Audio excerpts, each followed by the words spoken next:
Olá, saudações, sejam bem-vindas, sejam bem-vindos. Vamos falar de ficção científica e distopia, como prometido. Estamos lendo aqui o jogador número 1, que é o Ready Player One. Ready Player One já tem um filme, já tem o livro 2, né? O 2, né? Ready Player 2. E diz que vai ter filme também, né? O filme é de 18 e é do Steven Spielberg. 18 e Steven Spielberg. O filme é bom, mas o livro é melhor, porque o livro você vai, como tem um narrador que é a primeira pessoa, o menino aqui, né, que é o Watts, é o Wade Watts, ele vai contar a história em camadas. Ele não vai te dizendo tudo, ele vai em camadas, à medida que ele vai descobrindo as pistas, porque é um jogo, né? Então você tem que passar fases, né? Então, seja interessante, o filme você tem imagem, né? O filme você tem imagem, tem lá efeito especial e tal, as várias referências dos anos 80 que tem aqui. Só que aqui, essas referências dos anos 80 tem pistas que vão levar, né? Então, vamos por parte. Nós estamos aqui no ano de 2044 ou 45, né? Que está narrando a história. Então, é um mundo distópico, um mundo em que acabou os recursos naturais, né? Petróleo, água, não tem combustível e tal. E lembra muito o Mad Max. Só que aí, em vez de ser o Mad Max, as pessoas, como existe lá uma realidade alternada, assim, paralela virtual, que é chamada de Oasis, né? Oasis é a simulação imersiva sensorial ontologicamente antropocêntrica. Então as pessoas têm acesso, né, a esse jogo, esse Oasis, né, Oasis no deserto, e as pessoas ficam lá, né, criam avatares, criam, né, todo mundo. É isso, é videogame. E é interessante que dentro desse jogo existem easter eggs para um grande prêmio. Por quê? Ao longo de sua vida, né, esse criador do jogo, que é ele é chamado de James Holiday, né? James Holiday, ele quase 60 anos, né? Ele passou a juventude nos anos 80. Né? Então é claro, né? PlayStation, né? Atari, né? Todos aqueles vídeos lá, né? Star Wars, Guerra nas Estrelas, Indiana Jones, Doctor Who. Então, assim, todas essas referências estão no livro, porque é o mundo do autor também, né? O autor tem, né, nasceu nos anos 70, então passou a juventude, né? Infância e juventude nos anos 80, igual a maioria de nós, né? Também. Então, eu vivi os anos 80, meus desenhos animados são os anos 80, então isso aqui é uma maravilha, você vai pegando as referências, né?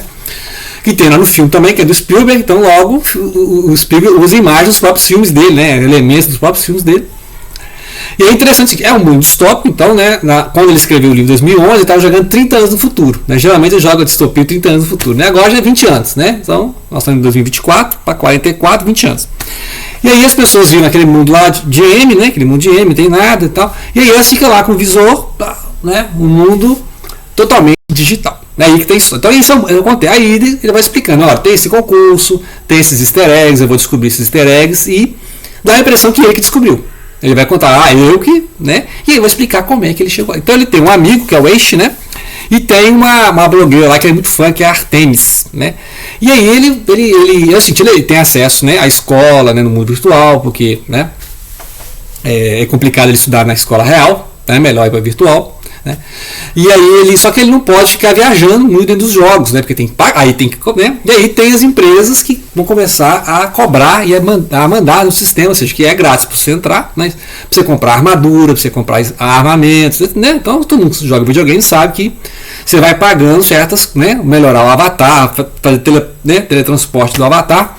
Então ele vai acompanhando essas blogueiras, né? Tem um almanac chamado Anorak, né? Almanac é tipo uma bíblia para eles, né? Interessante, ele é muito viciado nesse, né? Ele é muito vidrado nesse almanac, ele sabe tudo, já leu tudo, porque ali tem dicas dos filmes, né? Das músicas, então tem várias referências a músicas dos anos 80, tem um monte de músicas, né, dos anos 80 aqui, e aí ele vai mostrando então o Ernest Cline, que é o autor, todo aquele lado nerd, né? Inclusive ele tem um carro De Volta ao Futuro, né? Back to the Future, que é aquele filme lá dos anos 80 sensacional, né? Viagem no tempo e tal.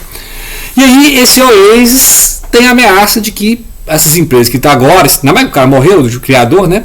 Essas empresas estão querendo ali cobrar mais, né? E tal, e aí você tem que pagar, quem paga tem melhor avatar, pode fazer mais coisas, e como as pessoas vivem lá no mundo virtual mais do que no real, porque o mundo real F, né? Tá mal. Aí as pessoas ficam lá no mundo virtual. Então você sacou, Mac, né? Muito bem. Então esse narrador aqui, ele é contra essa ideia de ficar comercializando esse Oasis, que é a única parte de lazer, né, de videogame. Ele sabe tudo de videogame, tem que se conversar com os amigos aqui, coisa que eu não sou dessa cultura do videogame, né? Mas imagine que quem é gamer, né? Quem conhece Atari, PlayStation, vai entender muito mais detalhes. Eu entendo uma coisa assim dos filmes, né? Dos livros, dos desenhos animados, né? Etc. Então é esse mundo virtual em que as pessoas preferem ficar lá sonhando, né? Preferem ficar sonhando. Então, ou seja, esse mundo, né? Que vai dar lucro para alguns, né? Que não vai coletivizar, então esse narrador ele é contra esse pessoal que vai lucrar. E aí ele vai descobrir essas pistas por conta própria, né? Ele vai lá no meio da aula, fica aproveitando, né? Fingindo que está estudando, então ele vai descobrindo essas pequenas pistas, né? E inclusive conversando com esse amigo Etch, né? E aí ele vai ter os caras chatos lá da história, né? Da escola que é o iRock, né? O iRock é um cara chato que tem dinheiro para ficar navegando na internet, né? Ficar teletransportando. Então aí ele fica lá nesse mundo, né, da escola, e aí pensando, como é que eu vou fazer para descobrir os outros lugares que possivelmente tem essas peças, né, esses easter eggs, que ele tem que juntar essas chaves, né, poder conseguir descobrir onde está o tesouro, né, onde está esse tesouro. Muito bem, então esse é um menino assim que ele vive nesse mundo, né, assim, de precariedade, né, então ele não tem acesso às coisas, né, vai para a escola virtual, querem vender o computador dele, então ele é muito descrente, né? Então ele é muito bem niilista, assim, né? Que não tem Deus nenhum, não tem vida após a morte nenhuma, só existe esse mundo aqui, e eu vou ficar mestre em videogame. Então ele é um pouco nisso, ele concentra todas as energias dele nessa Bíblia que é chamada Almanac de Anunnaki, né?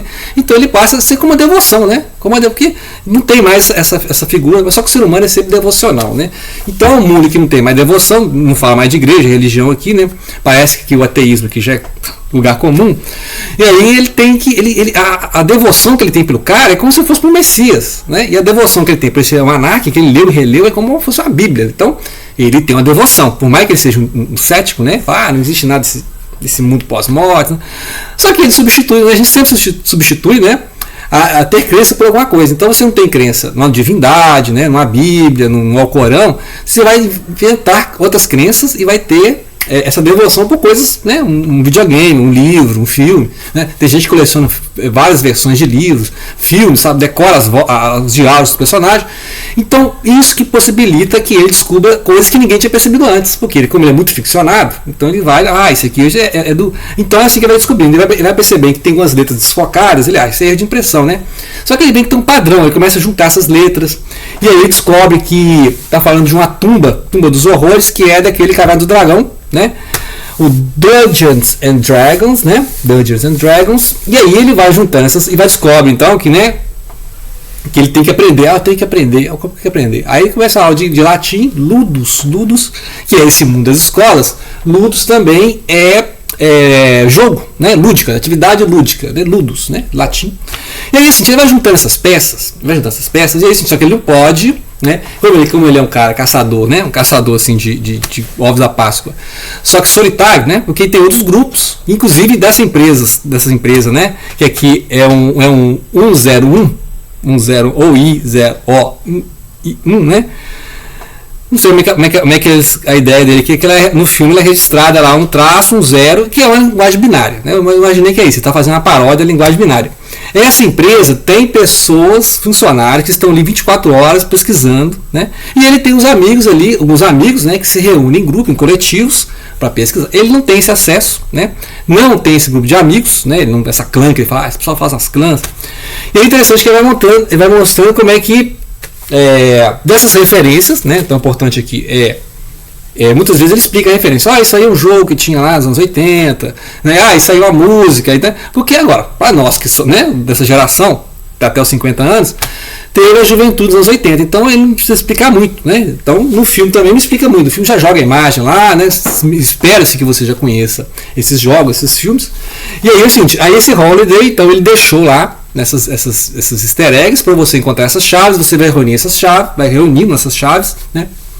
E ele vai conseguir o grande prêmio, que é um prêmio, né? É um prêmio bilionário, né? Trilionário, que é o cara ficou rico, tipo um Bill Gates da informática nesse mundo digital, né? Então um mundo totalmente digital. E aí no capítulo 6 ele começa a decifrar, né, esse enigma dessa forma. Ele está na aula, aí começa a pensar nas frases, no enigma, e aí ele pensa, Ludus é o planeta, né? E aí ele finge que vai para um jogo, lá, né, da escola, e aí ele está, né, com um planeta, é um planeta artificial, né, virtual, não existe na verdade, né?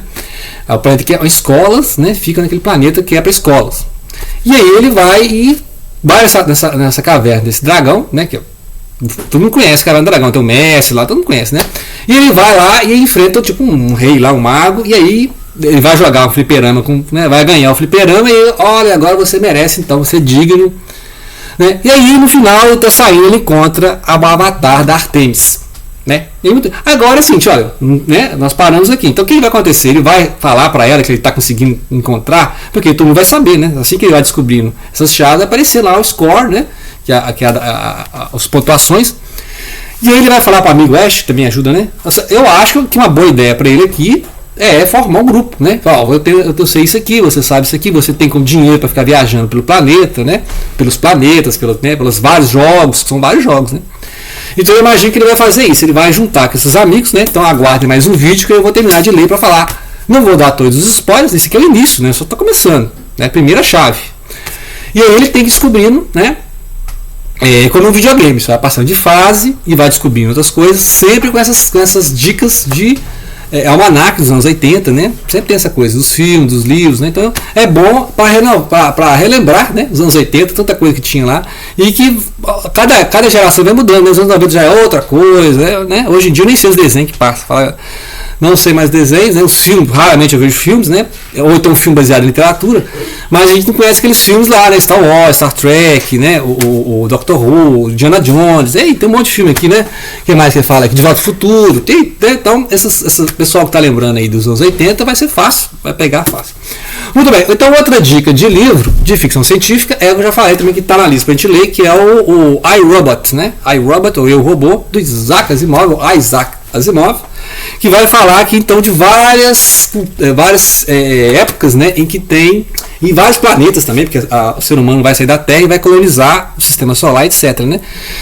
Várias épocas em que tem esse desenvolvimento dos robôs, né? Então os robôs vão fazer o trabalho sujo, né? Então navegação espacial, né? Coleta de listas, ou seja, ele vai mostrando a questão seguinte: como é que o ser humano vai reagir estando cercado por robôs? O robô é confiável? As pessoas têm medo de robô? Você colocaria um robô na sua casa, né? Você adotaria um robô? Pessoas, casais se perderam um filho, vão adotar crianças robôs. Lembra do Inteligência Artificial? Mesma coisa, né? Do Kubrick, né? Que é o menino robô, né? O menino robô, e a família fica ali afeiçoada ao menino. O menino é programado para sua criança. E aí ele começa a acreditar que é uma criança. Lembra desse filme? Então, vou deixar aí a indicação. Que eu falo sobre isso. Aqui tem a Susan Calvin, né? A Susan Calvin, ela é uma psicóloga de robôs. Olha pra você ver, imagina a coisa, né? Chegou um momento em que os robôs têm psicólogos, né? Ou seja, eles têm todo atendimento, né? E ela ajuda a programar esses robôs. Então tem os vários equipamentos, os laboratórios de programação de robôs, e depois tem as aventuras desses robôs lá na Lua, em Marte, né? Na colonização, porque isso aqui é o preâmbulo, né? Bem no início daquela série de robôs e a série da Fundação, né? Que aí a Fundação é 10 mil anos, né? Se não me engano, 10 mil anos no futuro, em que a partir dos robôs eles vão fazendo essas expansões da raça humana na galáxia, né? Lá na Fundação, o Império Humano, né? Um grande Império Galáctico já cobre toda a galáxia, né? Por isso fala Império Galáctico, né? Então assim, e aí lá tem robô também. E aí nos lugares é proibido o robô. Não, aqui não queremos robô não é confiável, né? Então ele trabalha justamente essas várias reações que as pessoas têm com o robô, ou seja, o robô virou um animal de estimação e outras pessoas se armam para caçar robô, né? Esses robôs aí são perigosos. Aí forma aquele grupo de pessoas caçadores de robô. Então é sempre assim, né? Uns vão adorar os robôs, é maravilhoso, e outros vão desconfiar que os robôs podem cometer crime, né? Só que o robô é programado para não, né? A gente vai ver então algumas histórias aqui, né, nas próximas semanas, desses robôs, se eles são confiáveis ou não, ok? Então é isso aí, né? As dicas deixa eu pegar o livro de novo, né? Então 2 obras estadunidenses, né? De ficção científica, os americanos adoram, né? Norte-americano adora ficção científica, né? Então fiquei a dica, Isaac Asimov e o Ernest Cline, ok? Grato pela atenção e não deixem de compartilhar.